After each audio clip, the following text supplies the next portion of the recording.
Alışılmışın dışında farklı tasarımıyla ilgimi çeken müstakil bahçeli, ısıtmalı havuzlu, aynı zamanda şöminesi de bulunan çok beğeneceğiniz farklı tasarımlı bir üçgen ev keşfindeyim bugün.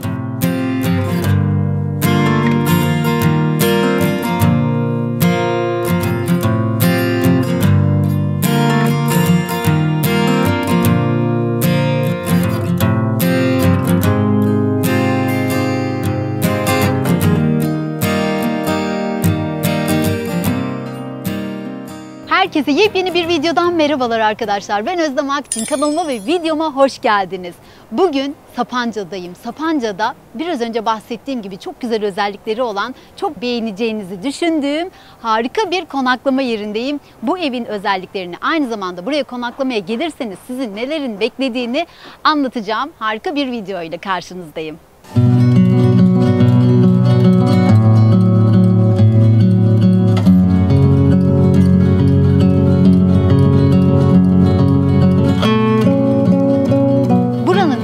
Özelliklerinden bir tanesi göle sıfır konumda olması. Aynı zamanda konaklamaya geldiğinizde kahvaltı dahil hizmet veriyor olmaları.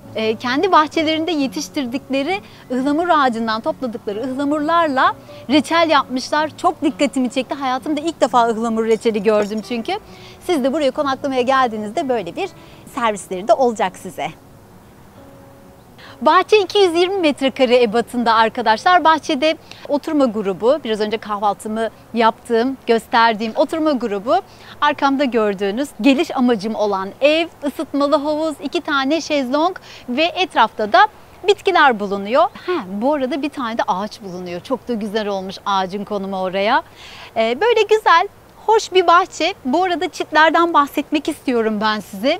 Özellikle çitler dikkatimi çekti. Ben 1.65 boyundayım. 2-2,5 metre kadar uzunluğa sahip olduğunu düşündüğüm çitlerle çevrili bahçe arkadaşlar. Muhafazakar konseptli konaklama yeri isteyen aileler için uygun olduğunu düşünüyorum. Etrafta sizi rahatsız edecek bir yapı bulunmuyor çünkü.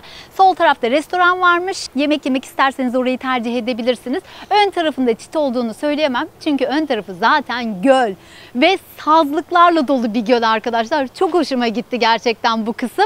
Bu arada gölde yaban ördekleri bulunuyor. Hatta oradalar. Biraz önce ben onları ekmekle besledim. Yakına gelmişlerdi. O görüntüleri eklerim herhalde. Suyun altında bir şey arıyorlar.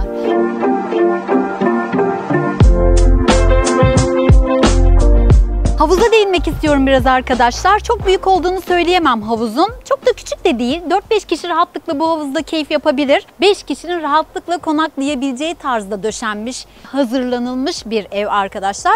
Isıtmalı bir havuz olduğunu zaten videonun başında bahsetmiştim. Güzel, keyifli. Çok güzel gerçekten. Yani güzel değil, çok güzel.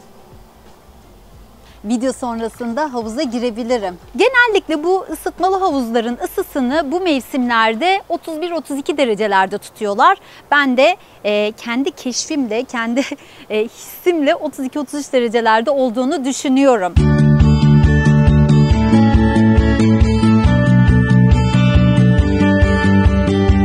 Ve buranın en güzel özelliklerinden bir diğeri olan şömineyi de göstermek istiyorum tabii ki size.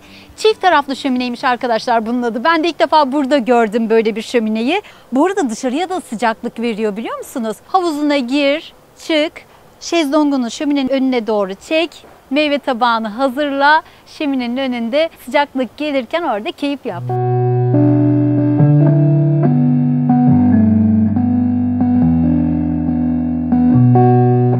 Bacalı bir şömine arkadaşlar. Ben gelmeden önce elektrikli bir şömine mi diye düşünmüştüm. Yani çünkü hani dışarıya sıcaklık veriyor mudur? Sadece görsel olarak mı yapmışlar? Neden dışarıya sıcaklık versin gibi deli sorular kafamda dolanıyordu. Ama gelip gördüm yerinde bacalı, dışarıya sıcaklık veren böyle keyifli güzel bir şömineymiş. Bence gelip bu şömine mutlaka ki deneyimlenilmeli. Evin içine geçelim mi artık? Bence geçelim. Gelin.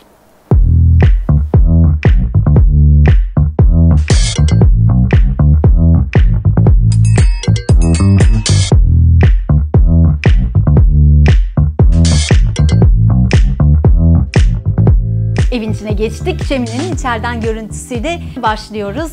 İçeriden tabii ki burası kapalı bir alan olduğundan dolayı içeride daha güzel sıcaklık veriyor. Şöminenin üst tarafında televizyon bulunuyor. Manzaraya karşı konumlandırmışlar televizyonu. Hem manzarayı seyredin, bahçeyi, havuzu, gölü, hem de televizyonu seyredin. Aynı zamanda da şömine keyfinizi de yapın diye. Güzel bir yere konumlandırmışlar. Hoşuma gitti bu açı. L koltuk bulunuyor şöminenin hemen karşı tarafında arkadaşlar. L koltuk açılabilir özelliğe sahip. Bu evde 5 kişi konaklayabiliyor eğer bir kişiyi L koltukta yatmaya razı edebilirseniz.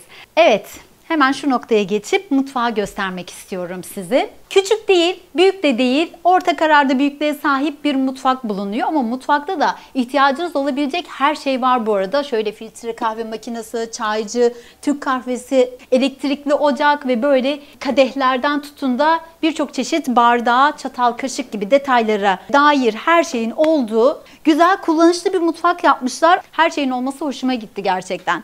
Hemen bu noktaya dönüyoruz. Burada önümüz kış zaten. Soğukta kahvaltımı yapmayayım, yemeğimi dışarıda yemeyeyim diyecek olursanız diye içeriye de bir masa konumlandırmışlar.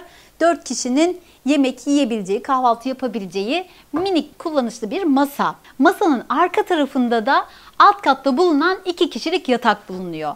Peki Özlem, şimdi bu yatak odaylı bütün halinde görünüyor. Burada yatanlar mahremiyetini nasıl sağlayacaklar diyecek olursanız her şeye bir cevabım olduğu gibi tadam! Buna da bir cevabım var. Buraya bir perde konumlandırmışlar. Hem de siyah bir perde. Banyoyu da göstereyim. Gelin gelin. Evet.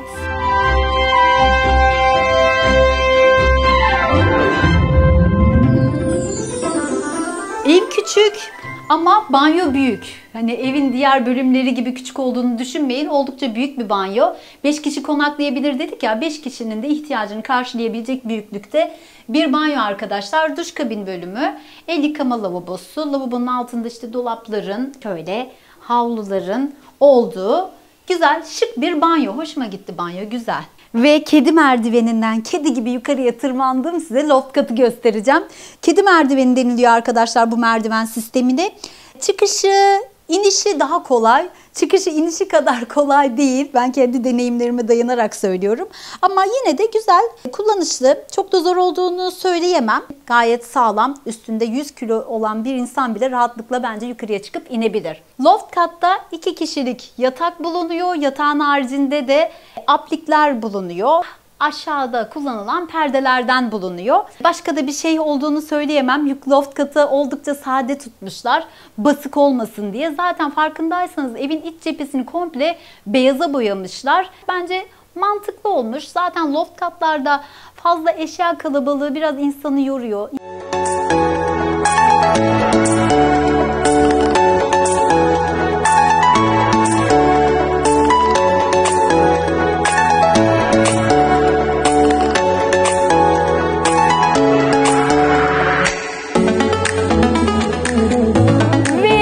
Evimizi anlattık. Sıra geldi buranın neresi olduğunu söylemeye. NATO Lakeside burası arkadaşlar. Instagram linklerini, telefon numaralarını açıklamalar kısmına bırakıyorum her zamanki gibi. NATO Lakeside.